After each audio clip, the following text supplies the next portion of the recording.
ইতিমধ্যে SSA contractual আৰু state পুল শিক্ষক শিক্ষয়িত্ৰীসকলৰ মেৰিট লিষ্ট প্ৰকাশ পালে আৰু ছেপ্টেম্বৰ মাহৰ 2 তাৰিখে তেওঁলোকক এপইণ্টমেণ্ট লেটাৰ প্ৰদান কৰা হ'ব।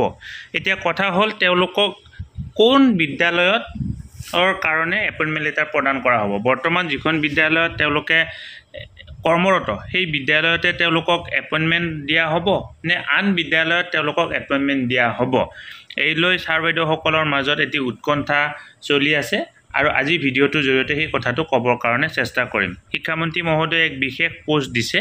এই পোষ্টটোৰ জৰিয়তে নতুনকৈ এপইণ্টমেণ্ট পাবলগীয়া ছাৰ বাইদেউসকলে অৰ্থাৎ ৰেগুলাৰ পোষ্টত এপইণ্টমেণ্ট পাবলগীয়া ছাৰ বাইদেউসকলে ক'ত তেওঁলোকে এপইণ্টমেণ্ট পাব, নতুনকৈ বেলেগ বিদ্যালয়ত এপইণ্টমেণ্ট পাব নে বৰ্তমান কাম কৰি থকা বিদ্যালয়খনতে এপইণ্টমেণ্ট পাব, সেই বিষয়ে এটি বিশেষ টুইট কৰিছে। আহকচোন শিক্ষামন্ত্ৰী মহাশয়ে কৰা সেই টুইটটো চাবৰ কাৰণে চেষ্টা কৰোঁ।